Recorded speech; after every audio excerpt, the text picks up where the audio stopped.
Welcome, welcome. Baruch atah Adonai Eloheinu melech haolam asher kitshanu b'mitzvotav v'tzivanu la'asok b'divrei Torah.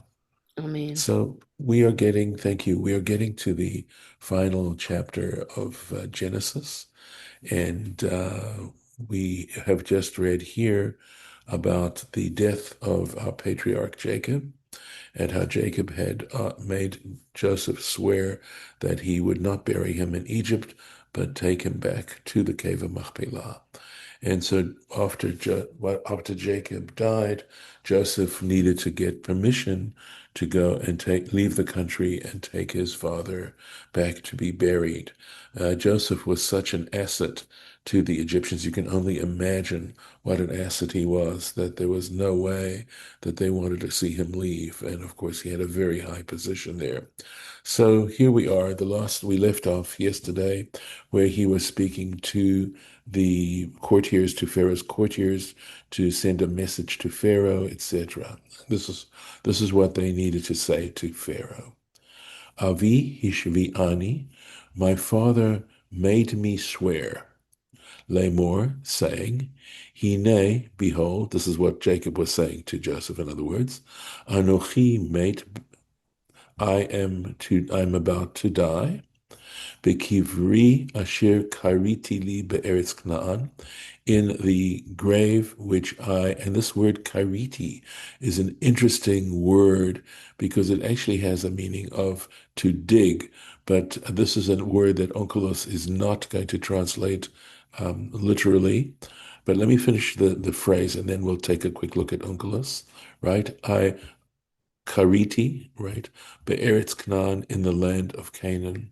And the word that Onkelos uses is ta'at kanit, which means I acquired, right? Or I purchased.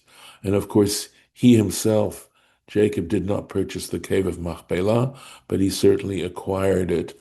And there it says, Shama tik bereni, there you shall bury me, va'ata, and now, this is Joseph adding his own words, Elena, please let me go up, ve'ekbara et avi va'ashuva, and I will bury my father, and I will return.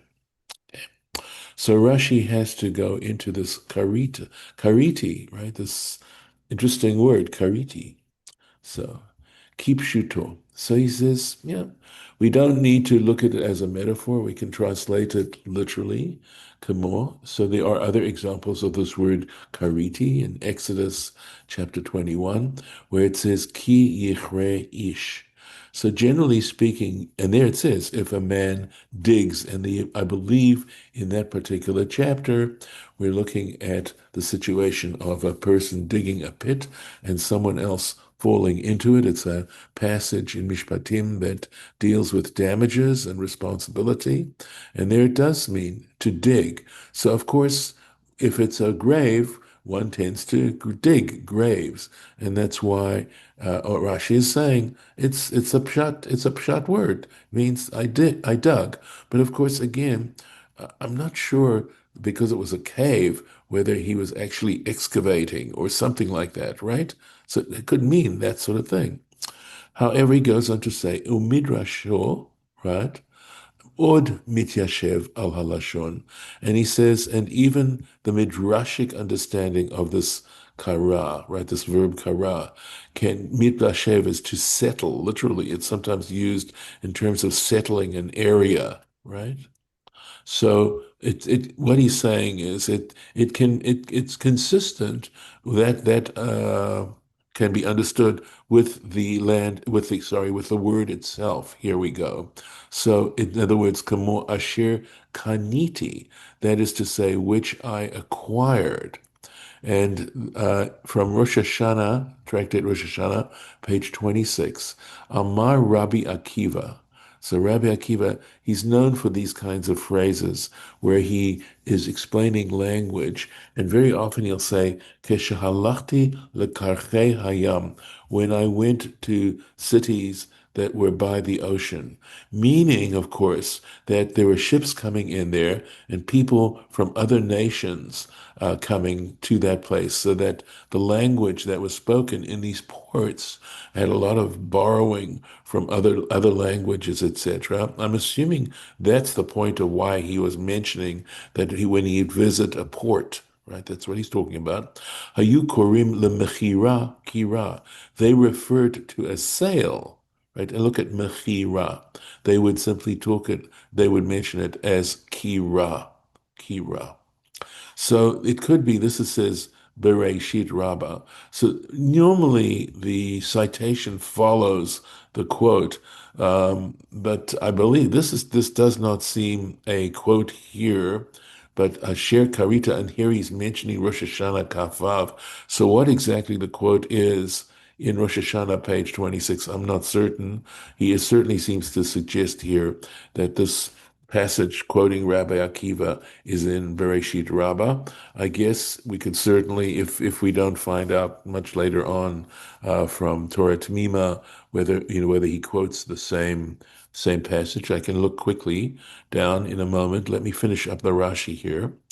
Uh, so, for midrasho, and another midrashic interpretation of this word, you can see it's a very valuable word in terms of understanding. Lashon kri dagur. So here there's a passage that refers, I think this is in rabbinic Hebrew, where it talks about a kri. A kri is a place where you, like a granary or something like that, where you pile up. So kri has to do with a heap, right? Or a dagur, or with a dagur maybe the grain or something. But regardless, there it has to do something piled up. And here's the story. There's a whole midrash behind this, right? Shenatal Yaakov. So we have to understand that Jacob took kol kesef v'zahav. He took all the silver and gold. Shehevi, that he brought mi Beit Lavan, from the house of Lavan. Remember, we talked about in that chapter, we talked about how after Lavan tried to cheat Jacob out of his wages, Jacob was actually very successful in breeding the sheep in such a way that he made a lot of money. Well, apparently he took that money, right, for asa oto kri, and he made a pile of that money. This is where you get the pile. For Amar Esav, and he told Esau, Tol zeh, take this. Take this, all this money, this fortune, bishvil chelkacha b'ma'ara, for your portion in the cave of Machpela. So now we have actually a wonderful explanation of why Jacob would have used that idea of, since we know that Abraham originally purchased the cave of Machpelah from Ephron, we now understand why there'd be a reference to Jacob purchasing the cave, because after all, Esau was firstborn, and he would have been entitled to burial in that cave, and how this was something so valuable to Jacob to have him, and in this case, Leah, buried there along with Rebekah and Isaac, and along with Abraham and Sarah, and along with, according to tradition, Adam and Eve, which is why Abraham initially purchased this cave. So there's certainly a lot of suggestive material here as to the significance of burial and what it refers to. And I just, as I'm thinking along these lines, understand how the Egyptians, the early Egyptians, looked at death and what happened after death.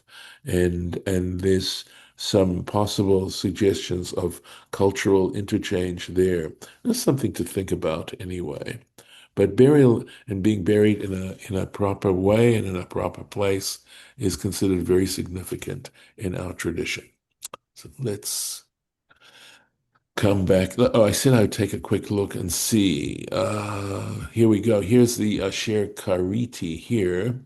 And I'm looking just with Bekivri, Asher Kariti Li, Ein Kira Ela Lashon Mechira. So here, Rabbi Yochanan, in the name of Rabbi Shimon ben Yehotzadak, says that this Kira, right? Kariti has to do with it has to do with the word mechira, right? And here we go. Look at this. Shekain bekarche hayam korim lemechira kira. There's that statement there about it, but here it's in the name of Rabbi Shimon ben Yehud and this is in Tractate Sota. So we have, I mean, there's such a vast amount of material there, and it's not unlikely that we would find parallel passages in it. I'm looking to see. Yeah, that's all Kurt Mima has to say about it. But he has, I mean, at least in terms of quotation, he obviously has a lot to say in his actual commentary itself. So here, which starts right over here. But I don't want to do that right now. Look at this. He has a lot to say about it. And I'm sure he goes into these things. So future enjoyment. Let's go on. All right. Vayomer Paro. So Pharaoh got back to him. He said, Ale, go up, ukvor et avicha, and bury your father, ka'asher hishbiacha, just as he caused you to swear. Okay, so let's take a look. Right, nothing on that as far as that's concerned. Well, maybe, yep. Kasher, forgive me. Kasher hishviacha, right? Or ishbiacha, right? So pause off. Ve'im lo bishvil hashvu'ah, and if it, so Rashi's taking an inference from this. And he says, well, the tradition is taking an inference from this because generally Rashi is quoting and citing the tradition. He says, if it were not for the oath, and that's why that repetition of, as your father made you swear. Lo hayiti menichacha. Were it not for that oath that your father extracted from you, I would not have allowed you to do it. I wouldn't have let you go. Aval yareh lomar, right? But he, in this case, it looks like he was afraid to say, avor ala shvu'ah, in other words, go back on the oath, break the oath. Shelo yomar, that Joseph then could say to him, Imkain, if that's the case, e'evor ala shvu'ah shenishbati lacha, I will myself then, if I can start breaking oaths, I'll break an oath that I made to you. Shelo agale alashon. It's interesting what this oath was. The oath, as you're going to find out, was that Joseph would keep a secret. Okay, that he wouldn't share some information. And the information is Shelo egale alashon hakodesh. I will not reveal, right, regarding Hebrew, the holy tongue. Sha'ani makir or deaf, because I know Hebrew more, as an additional language, al shiv'im lashon, over the other 70 languages. In other words, okay, va'ata, and as for you, Pharaoh, eincha makir bo, you don't know, you don't have a familiarity with Hebrew. And kede'ita b'masechet sota. So here we do have this reference to the tractate Sota. So there must be a whole little Aggadic passage in Sota that deals with this particular situation. And if you want to look it up, it's on page 36. So again, these very suggestive and interesting midrashim, because if you don't want to, if you don't want to sort of say, look, there's a point being made here. The people who came up with these explanations, the reason the tradition has these particular traditions is probably saying a lot more than it's saying on the surface, right? I mean, on the surface, it seems to be simply saying that Pharaoh did not want people to think that Joseph was actually wiser than he was. And that's why he extracted this oath from Joseph, that Joseph would not share, that he knew a language, one more language than Pharaoh did. Now, again, if you want to play around with this a little bit, there are a couple of directions one might go on.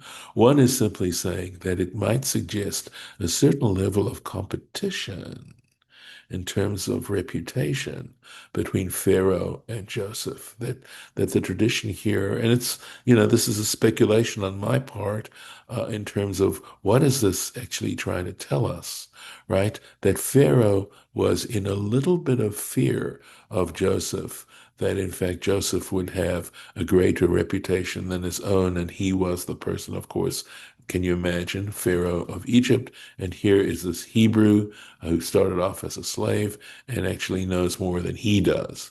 And that knowledge was significant. And of course, I imagine that the need to know so many languages had to do with diplomacy, etc. So that's one possible implication here. But another one, which I am not so certain about, but again is to me suggestive, is Dafka Hebrew, right? That Pharaoh didn't know Hebrew, whereas Joseph was familiar with Hebrew. And saying that Hebrew has some, it says, I mean, he even refers to it as Lashon HaKodesh, the holy tongue, that there is something about Hebrew itself that allows a communication with the divine that other languages don't allow. At least that's what is being suggested here. So it wasn't only a matter of knowing an additional language, but that it was Dafka Hebrew that Joseph knew. And again, you understand that Pharaoh was considered divine, right? There was the tradition of those ancient Egyptians, and here he could not communicate in a language, the divine language, was not familiar with the divine language. And again, metaphorically, when you start to go and see this as literature, and therefore containing many kinds of metaphors, that is certainly something that, is a possibility. All right. So any comments, I will welcome them. But otherwise, we'll plow on. Vayal Yosef. So that piece of discussion took place successfully, right? But again, you look at the sort of the underlying dynamics of that conversation and the implications as to, what helped this go smoothly. Vayal Yosef likbor et aviv, and Joseph went up to bury his father. Vaya'alu ito kol avdei Pharaoh. Now look, this is interesting. And all the servants of Pharaoh went up with him, okay, and ziknei veto, the elders of his household, in other words, of Pharaoh's household, his elders, his advisors, right? They all went up with him.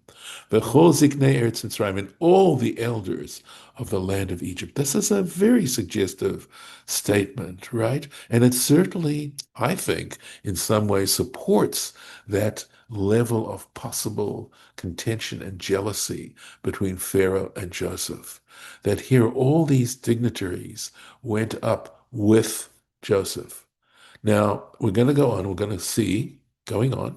We haven't finished with the group. This is a huge group that's going along with him to bury Jacob, which is, of course, an honor to Joseph, but also a very deep honor, quite honestly, to Jacob. And that also supports the idea that Jacob's presence in Egypt was seen as a great source of blessing. And just to refresh memories, one of the reasons that Jacob did not want to be buried in Egypt was because he did not want them to consider him a god. And the reason why they might have done that, of course, was that the famine came to an end after he arrived, and the famine ended early, like 5 years earlier. So the whole Beit Yosef, understandably, all the household of Joseph, Ve'echav, and his brothers, again, understandably, Uveit Aviv, this is interesting, the household of his father. I don't think Rashi mentions this, but this is interesting. I guess, Jacob had some members of his household of his generation that he was associated with.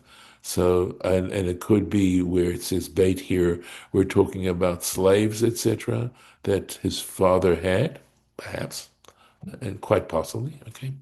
Rak tapan. However, their children, vetzonam, and their flocks, uvakaram, and their cattle, azvu be'eretz Goshen. They left those in the land of Goshen. So here we have clearly um, a suggestion regarding the fact that the Israelites at this point, or Jacob's family at this point, they aren't the Israelites, that Jacob's family did not take leave of Egypt at this point. And in some ways, of course, this is part of the process of ultimate enslavement, that they stayed there. They did not want to go back. We understand if we are going to allow the tradition to speak. Famine was over. They could have technically done it, okay? But they did not.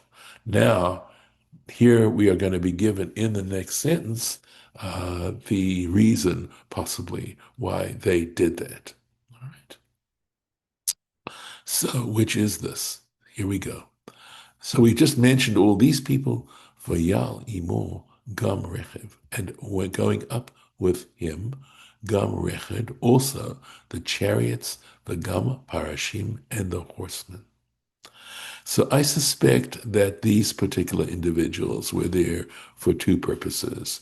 One is, of course, to protect people who were going on this journey, but I also have suspected for a long, long time also to make sure that there was no question as to whether or not Joseph was going to return to Egypt, that they were there as well. But again, having this kind of group going along would be a very impressive retinue. Vahi hamachaneh kaved mevud. So if you have any doubts about how great this encampment was, how large it was, right, how impressive it was, the Torah says it explicitly. It says, this camp was very, literally, of course, kaved means heavy, but it's talking about its greatness. It's talking about the honor that was associated with it, etc., etc. Vayavohu ad Goren Ha'atad, and they arrived, they came to the threshing floor of Atad, name of a place. Goren Ha'atad is the name of a place. Rashi's going to explain to you why it's called Goren Ha'atad, and Atad has to do with thorns, brambles. Asher be'ever hayarden, which is on the other side of the Jordan. Again, this feels like an editorial insertion here, right? Because when it says Ever Hayarden, I am trying to think of what side are they referring to. Does Ever Hayarden here mean on the east side of the Jordan, or does it mean on the west side of the Jordan? And I don't have in mind right now a map that might point out where it is. So it's possible, and again, on the other side of the Jordan means relative to where you're standing right now, and or relative to Egypt, possibly. Right. So, Vayispedu, and there they had they performed or the mourning right there. They mourned. Sham there. Misped gadol vechaved. This is Faria's help that I have here, a great and solemn lamentation, ma'od, very great. Vayas la'aviv. And this of course, Joseph would be the subject for his father, Evel Shivat Yamim, right? A mourning period of 7 days. That's okay. Let's take a look at Rashi.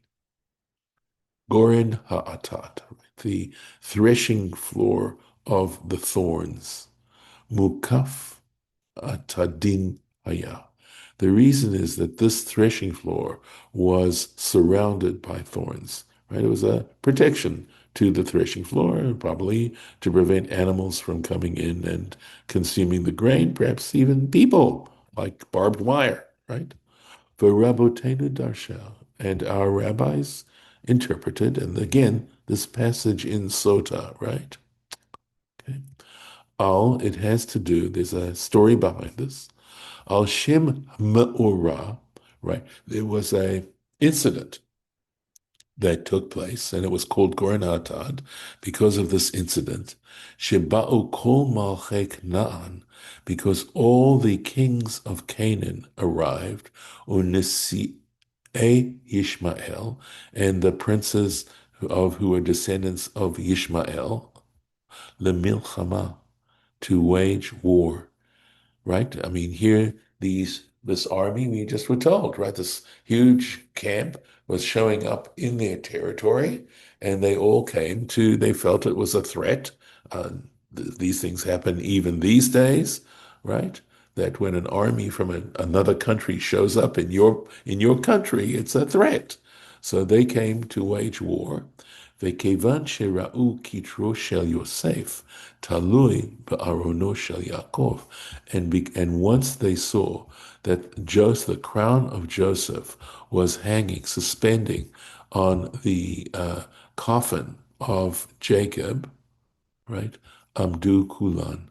They all stood, v'talu bo kitrehem, and they hung their crowns along with it.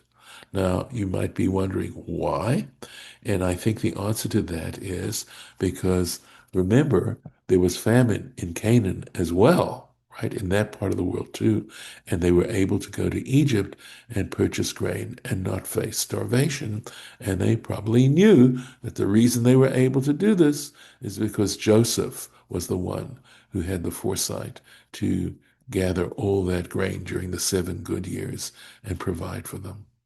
So that is why they had tremendous respect for Joseph at the time. Vehikifuhu katarim, and they surrounded with crowns, kagorin, like a threshing floor, hamukaf siag shel kotzim, which is surrounded by a fence of thorns. Again, I feel there is symbolism going on here. And again, because the issue of the title to the land of Canaan is such a major issue, it's can I dare I say an existential issue, that here we have an acceptance in some ways of the right of the Jewish people to live and to acquire the land of Canaan, that they realized that had Joseph not done what he did, guess what? They wouldn't be around at all. So that there was some sense of legitimacy to that. And of course, this again is trying to deal with the justification on some levels of the Jewish people acquiring the land of Israel. And when I say it's such an existential problem, it's because guess what? It's even occurring in our time as well. We're trying to deal with this, and it's, forgive the pun, it is such a thorny issue. And with that horrible pun, I will end today's lesson. So I await, if you want to make any comments for the record, I welcome them. Okay, but we'll see. So some interesting Rashis for today. I'm going to stop the share. All right. Any thoughts, any comments? Yeah, Mead, I'm assuming you're coming off mute. Yep. No, I was just thinking a little bit about the fact that the Israelites left their cattle, their children, whatever. And Yes. if you want to draw a somewhat strained parallel, you can look at the Babylonian exile and the return of some, but not all, of those who were exiled from Israel back to Israel, and that a Yes. certain contingent remained. And I couldn't take it very far, but it just struck me that they didn't pick up and go back en masse. The famine was over, as a practical matter. Correct. And Correct. there was really nothing holding them, if you will, to remain in Egypt. Good point. Very good point. Yeah, I realize that's something worth, pursuing a little bit. By the way, just this is simply in connection with remaining in Egypt. According to tradition, the majority of Jews actually perished in the ninth plague. Or was it, I'm sorry, no, the 10th plague. No, it was the ninth, the plague of darkness. Okay. That there were many Jews who never made it because they were not worthy of the Exodus. This is not something explicit in the text by any means. It is a rabbinic interpretation, but apparently it wasn't the majority of Israelites who actually left Egypt. So just paralleling to some extent the Sure. idea that you're sharing. Right.